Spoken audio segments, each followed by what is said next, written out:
Our next speakers this morning are Hugh Davenport and Daniel Spector, who will be presenting to us their talk entitled, Let's Talk About Mental Well-Being in the Community. Please help me welcome Hugh and Daniel.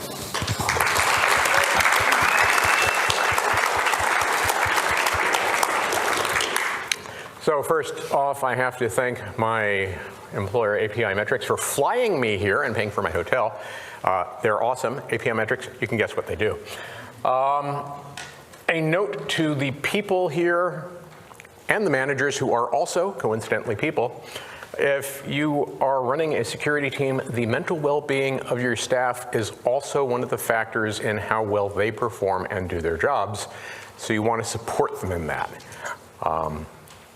I have worked at some companies that did not understand human staff beings, human and their well-being, and would create stressful environments that were suboptimal to the performance of said human beings. A particular one that Hugh knows well. So I had a nervous breakdown a few years ago. I was working in a very high-stress environment. I had a manager who literally one day, so sales cycle in what we do can be fairly long. 6 months is not unreasonable, a year's not unknown. And a manager came to me and said, we're fucked, I need you to close $300,000 by 4 p.m. And I did, by noon. I can do that shit. But, yes, thank you. So the answer to that one, by the way, is I called up a favorite client. He'd been with me through a few of his jobs. We had a history. I said, hey, you have any of those shitty $25,000 contracts sitting on the back of your desk that you don't want to do because they're miserable? And he said, yeah, I've got a dozen of them. It's like, great, I'll take them all. And our company didn't break even on anything that was less than a $50,000 contract, so my boss encouraged me to basically take a dozen contracts we were guaranteed to lose significant money on. That wasn't the point. The point was close, close, close. I didn't know I'd had a nervous breakdown until a couple months after I lost that job. I became an erratic employee. I became a neurotic employee. I became an irritable employee. I was not performing well. I got fired. Perfectly sensibly. If they had an HR team that knew what they were doing, they would say, wait, he's been here for 5 years. He's not acting right. I wasn't acting right. But instead of asking, are you okay? Can we help you? They just fired me because they didn't know what else to do. And that's sad. I actually love that company, and I'd like to be at that company again someday. And it wasn't till about 4 months after that I found out I'd have a nervous breakdown and what that entailed and what that meant at all. Meant. English is hard. And it wasn't till about a year after that that I realized that the guy I replaced in that role had left the company after having a nervous breakdown. And he and I had absolutely nothing in common but one manager. So that's where I'm starting this talk. That's a little bit about me. I have been dealing with depression, suicidal ideation, and anxiety for about 40 years now. I'm really, really made of coping mechanisms. So I'm happy, in fact, we don't have a Q&A session. The whole session is a Q&A session. If you have a question at any point, raise your hand and John will be frustrated and run up to you with a microphone. That's a little bit about me. Hugh, talk about you and perhaps hit a slide button or something. Yeah, I suppose first Hey, off, sponsors, we love you. we wouldn't be here without sponsors. First off, disclaimer, we aren't like mental health experts or anything, so whatever we say. Not professionals, I'm an expert, but only with my own mental health. Fair enough. But yeah, anything we say or do, don't take as advice, just please don't, because yeah, we're not that sort of people. There might be some trigger warnings, so just be aware of that. If you do need to get help, here's some fancy slides letting you know. So about me, I've been working in IT for many years now. I've worked as a developer, I've worked as a security professional, I've worked in management, I've worked in technical roles, and I also have depression and anxiety, and I know this is the first time I've talked to an open room about this, so I'm a bit nervous, but hopefully this will go well. The metaphor is that Hugh and I actually get together and talk about our mental health issues on a monthly, occasional basis, and we sit at a coffee bar and have beverages. It's summer, so we're having cold beverages, but sitting like this makes us feel more comfortable because we're used to it. This is just our habit. Yeah? Yeah. Cool. Anyway, should we get into it? Absolutely. What is mental health? Highly variable.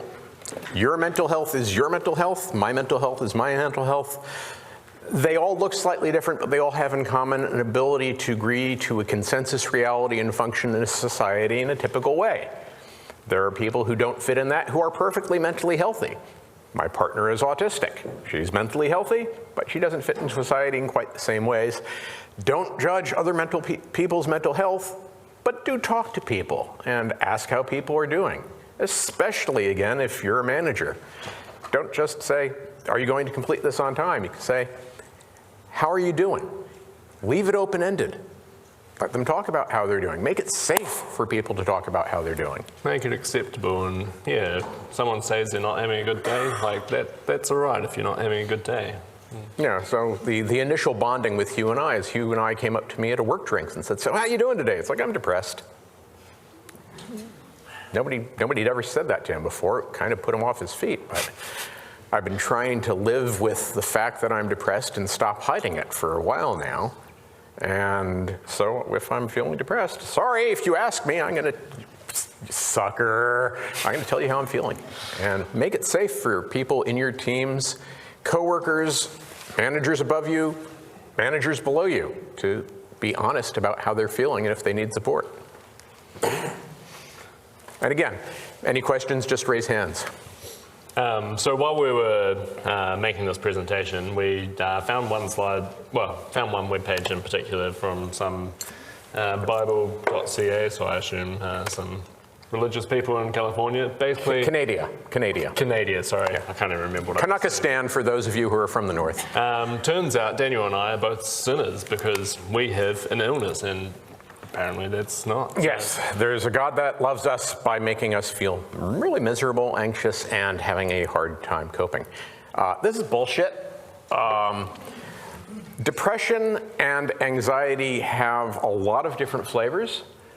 I am diagnosed as chronic depressive. There is also episodic depression. Your grandma dies, you're going to have an episodic depression quite likely. You will be sad and you will have a hard time coping and you'll have a hard time thinking and focusing on your work.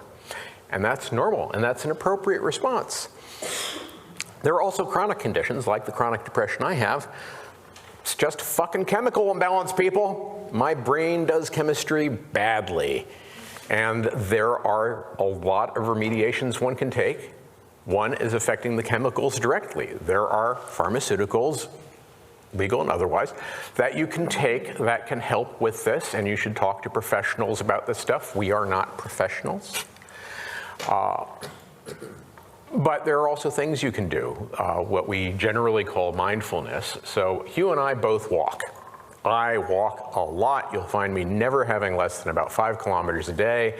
I live in Wellington. It can be southerly, 3 degrees, rain horizontal, fucking miserable, and you will find me at Otari's Wilton Bush putting in my steps, because that's one of the things that makes my brain work better. So is an afternoon nap.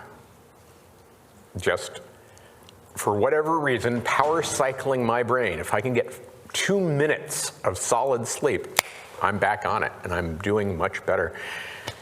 Does your employer, or do you as an employer, supply your employees with a place where they can have quiet? Whether it's meditation or taking a damn nap. That is a really supportive thing. I've worked, every company I've founded since 1990 has had a napping room. And it's got multifunctions. It can be a Muslim prayer room, it can be a nursing room, general all-purpose well-being room. Provide these things, they make a difference. But people who suffer with these things, I've got a bad brain chemistry disorder. My cousin has a bad pancreas disorder. It's called diabetes. We both take drugs for our ailments. Drugs are valid. Yes, up there in the hat, I saw a hand up. Hi, gentlemen. Quick question. This given that you invited people to ask questions during the talk, really appreciate that. So my question is really for people that with mental health issues that are working in corporate big organizations. Do you advise them to come forward and tell the management team, their boss, about their issue and risking their career at that company for promotion or for salary increase or for whatever reason? That depends on your company and on you. Repeat the question. So the question is, if you are at a large corporate or medium-sized corporate or something like that, and I can't take the light off because my mic is right there. Should you come forward and tell your management that you are suffering mental illness, that you are experiencing a situation? And the answer is yes and no. You have to know the ground at your own company, what they'll tolerate, what they won't tolerate. If you're doing a lot of mil-spec stuff, the mill companies actively discriminate. They will pay lip service, and the HR people will do that, but you will be discriminated against. And it may not be the right fit for you to be public at that company. It may not be the right fit for you to be at that company.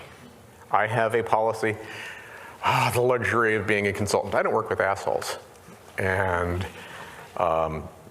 some days I have told some of my clients, no, not in it today. I'm gearing up for a client call next week. The advantage you have in large corporates is you have an HR team.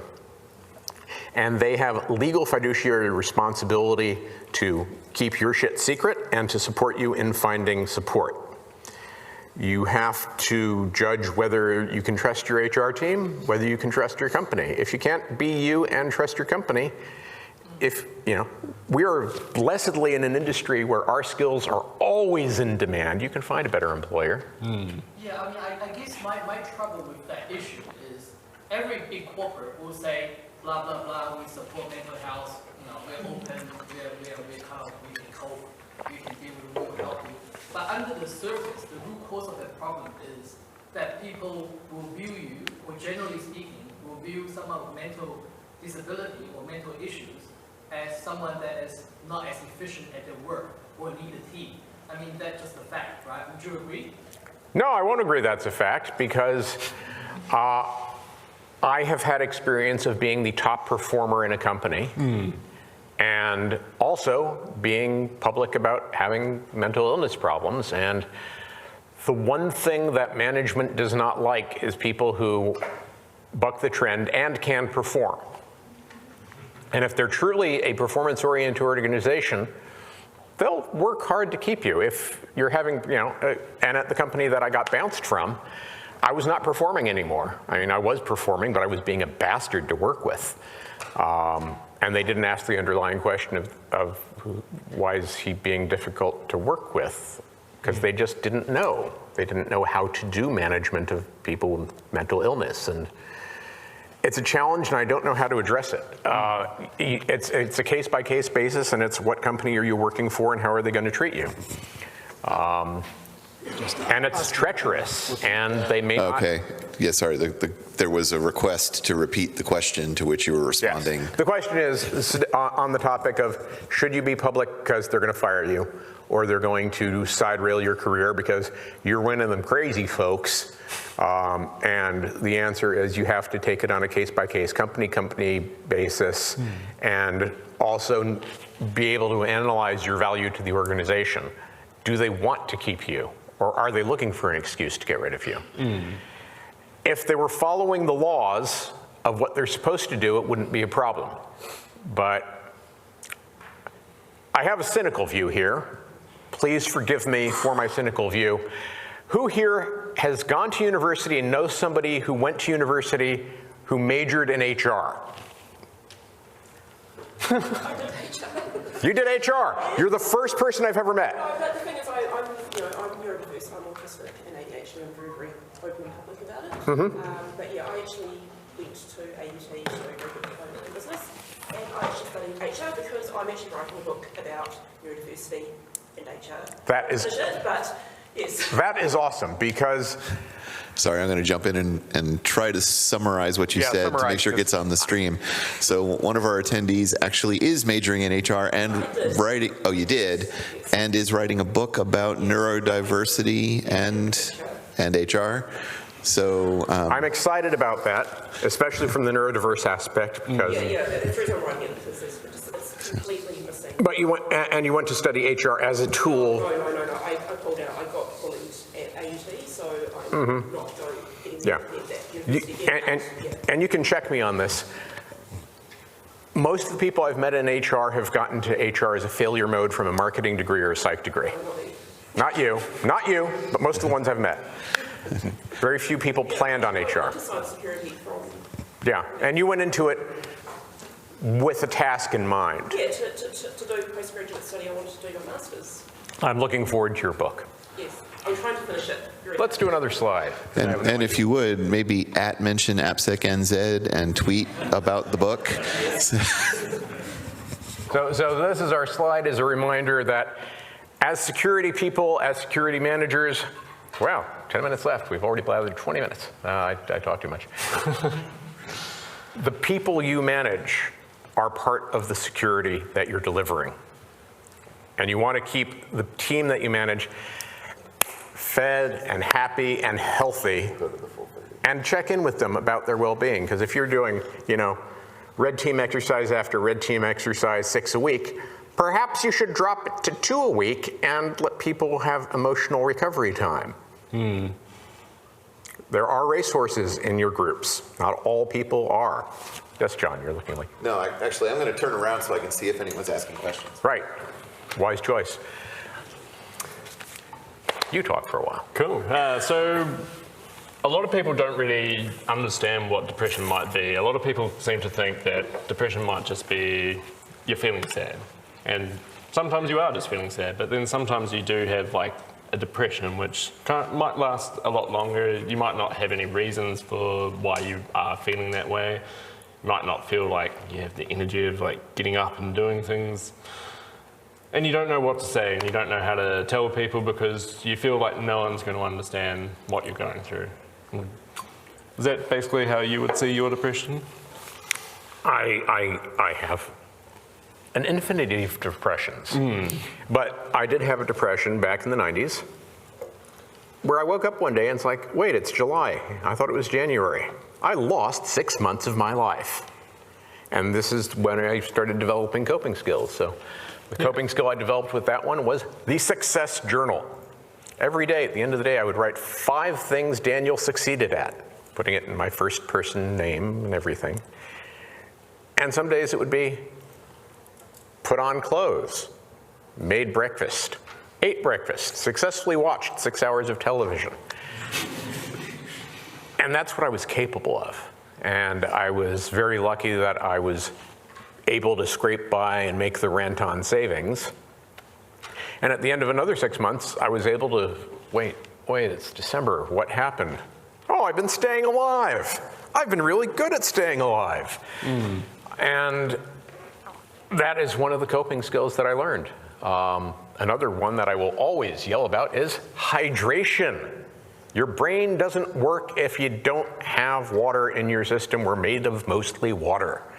Just keeping healthy in general. Keeping healthy in general, especially, I can go on for hours about diet and exercise, but first things first, if you're feeling slow, sluggish, or stupid, drink some freaking water.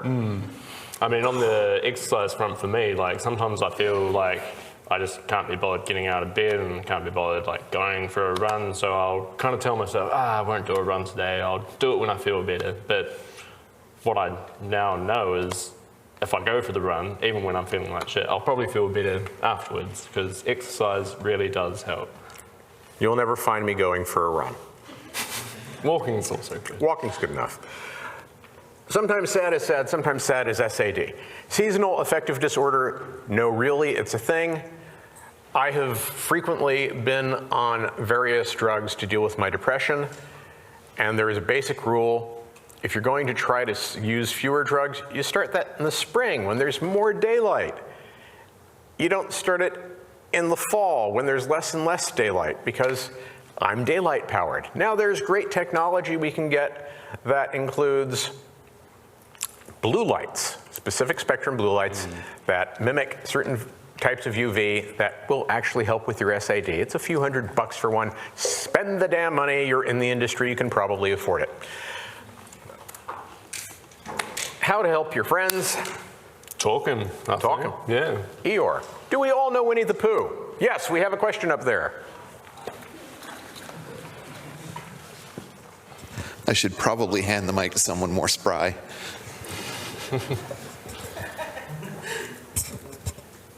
So you have been mentioning medication and hormonal imbalances or all kind of chemical imbalances inside the brain.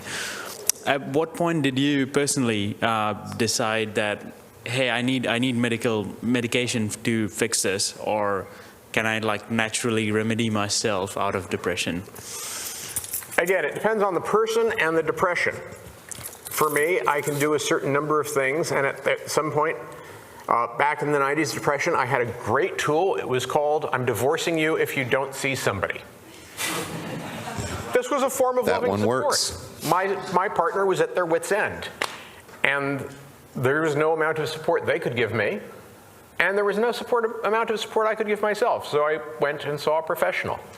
So the second question around that as well is like, how do you support a person who is actually has a tendency to get depressed? How do you really help? That is a great question. Here is my slide. I'm going to use a word that's very, very unpopular. It's love. Love people appropriately, with boundaries and respect to what type of love you're bringing. I'm referring to agape rather than eros, for those of you who are classicists. In the 100-acre wood, Eeyore is a chronic depressive. Eeyore just is always having a hard time. We don't talk about Eeyore's suicidal ideation, but it's clearly there. And what do his friends do? They invite him along. They accept him. They accept him. They treat him like Eeyore. They don't pretend he's not down, but they don't exclude him. They don't make the fact Eeyore is down the focus of every Eeyore conversation. Just like, hey, we're going to go do a thing. We know you'll be miserable when you come in and do the thing with us. Come along anyway. So that's how you support people. Include them and check in and come from a place of, hey, I care. If I don't know that I can support you, but I'm here. That's frequently a big deal. You know, Hugh asked me along to talk on this. It was going to be his talk, and it's like, wow, thank you. Thanks, Hugh. I feel included, and it helped me with, you know, a minor depression I'm having right now. So, great question. Thank you. Yeah. Sometimes you can't ask for help. Yeah. You're strong on this one. Yeah, I guess sometimes it feels quite daunting to ask for help, and you kind of feel like you just get in a slump and you do it yourself. But I've found some coping mechanisms. So one thing I do is write in a journal every day, and just kind of every morning I get up and talk about my life to myself, which is, I don't know, it's like I'm talking to myself, but I find it does really help me. And then there's also all the other coping mechanisms, like just having a daily routine. One time when I was feeling really down, I just really needed something to get me started, and I found that just making the bed was a good starter to kickstart that building a routine. And I do that one too. Making the bed. It's like, hey, there's structure in here.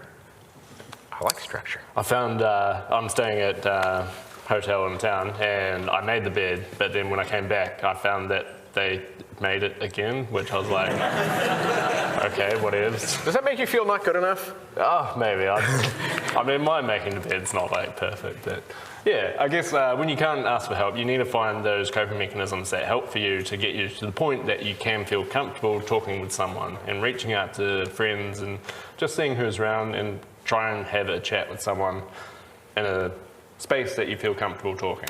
And allow yourself, one, hydrate, always hydrate, and two, there are drugs that aren't psychiatric drugs. Like, again, we're not medical professionals, but if you have seasonal affective disorder, take vitamin D supplements in winter. Makes a lot of difference. Proven. Pretty much. Which slide is this? Feelings are hard. Sometimes people just don't know what they're feeling. For young people, that's Marvin the Paranoid Android. For old people, it's still Marvin the Paranoid Android. Hasn't changed. Feelings are, for many of us, just, you've got them. You may not even be able to identify them. And It's that not is something we're taught in school or anything. Just, yeah. I don't know, people have feelings. Everyone has feelings. Sometimes people just don't know what the feelings are, and that's like something that you need to build in yourself. You need to improve yourself by learning what you're feeling when you're feeling something. And There are books on this stuff. You can actually get a book on identifying your feelings. And if you are a book learner, lots of stuff out there. Can't recommend any.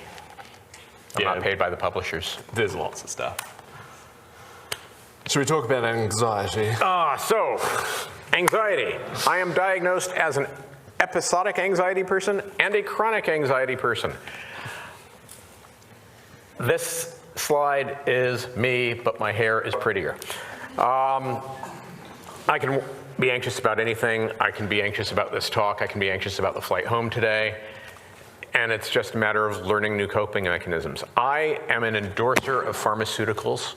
I took a benzodiazepine drug about an hour ago because I'm not getting in front of a bunch of people to talk without taking an anti-anxiety drug. Are you crazy?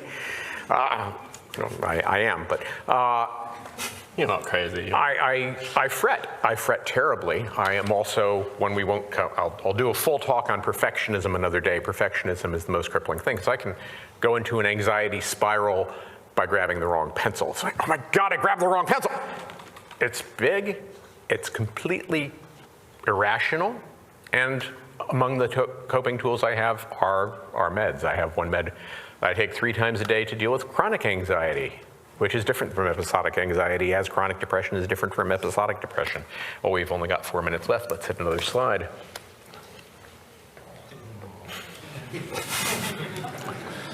The thing about being an extrovert doesn't mean that I'm comfortable with the people that I need to make me feel good about hanging out with people. I can be alone with my friends and feel completely alone. But like Eeyore, it's nice to be asked. Yeah, I guess I once kind of described myself as an introverted extrovert, because I really like getting out and socializing with people, but I guess after lockdown I realized I only like interacting with smaller groups of people in close, tight-knit connections where I feel safe and comfortable opening up and talking about myself. And now I don't go to big gatherings as much these days, because it's just not quite the same. Well, this is the biggest gathering I've been to in a while. It is. How does one relax? Don't tell your friends who are depressed, well, why don't you just feel happier? What if I could? Thanks. I hadn't thought of that one. And I can't relax during an anxiety attack because my chemistry is wrong. I'd love to relax. I can be pretty chill during an anxiety attack. I've gotten good at mindfulness, moving meditations, and all sorts of things, but there's chemistry in my brain that is still going, no, you have to worry more. You really should worry about it. No, bring up you're not worrying here. So the brain dictates my respiration, it dictates my blood pressure. I can do the things to moderate and modify that, but my brain's still going to be an asshole sometimes. I know what this slide is, just out of the corner of my eye. Yeah, you know what this slide is. The thing that we all learn to do if you are a successfully mentally ill professional is go to work and act like you can do the thing. And as a manager, try to make it safe for your team to acknowledge that they may be having a hard time, and there's no retribution. Thank people for being open with you. Because the biggest measure of your success as a manager is if your team is honest with you. That means you're killing it. One thing I've found myself personally is when I don't open up to people, I kind of just get down in a downward spiral, but kind of as soon as I talk to someone and just open up, I start going on that upward climb and I just start feeling better. So yeah, just you got to open up, and you can't just ignore what the problems are. And one of the things that Hugh and I both have as a thing that we do is find somebody to help. If you're stuck in your shit, Go somewhere and do a good deed, help somebody out, because it will change your brain chemistry and make you feel, wait, I'm a contributing member of humanity and helping other people out. I must be pretty good. I do a lot of volunteering. And sometimes everything can just be overwhelming. And if that's how it is, be gentle with yourself, love yourself. If you need to play online games for 16 hours, yes, it's an addiction, but it might be the right tool for a day or a week to chill you out. If it's more than a week, try to find something that's outside the house. We are getting... Yeah, my anxieties have anxieties. And the woman with the nice person who has said, stop, time is up, we have to get to. Please call people for help if you need to call people for help. And any last questions? Question all the way up there. Looks like the person with the mic gets some exercise. Or just yell. No, I can't hear you. It's hopeless. Semaphore? So I just like to thank you very much, the two gentlemen sitting in front of us, to have this very open conversation about this very important issue. So I really appreciate it. And coming back to my previous question, I really like your answer about yes and no, because a lot of the cases it will be a no, and I advise everyone to be very cautious about that. Give you a good example. This very own university last year dismissed a student because of mental illness. She attempted suicide and she tried to come back to study. Her family want her to come back to study, and this very university refused her the right to study because of her condition. But obviously they were never gonna say this. I'm a graduate from this university. I used to feel very proud, and I'm not sure about that anymore. So this is a very serious issue. If this university cannot cope with that type of issue, then good luck to all the organizations out there. That's my last comment. Thank you very much for this. Part of the reason I'm down here is, hi, I'm a silver-haired, cis, white guy who's got 30 years in the industry, and you can't fuck with me. None of the powers can fuck with me. So I get to be public about the problems that I have because I'm trying to set the standard that it's okay to do the thing. And nobody can come after me. It's like, what are you gonna do? Not be my client? Fine, I wouldn't take you as a client anyway. So I have an insane amount of entitlement, and my whole purpose, raison d'etre for being alive, is leveraging entitlement for people who need help. Anybody else? Wait. I'm sorry, but at this point, we are not entitled to any more time. And just quickly, I would like to offer you each a small gift as a token of our appreciation for speaking here today. I'd like to offer you this commemorative mic. Thank you. Thank you, Hugh. Thank you, Daniel.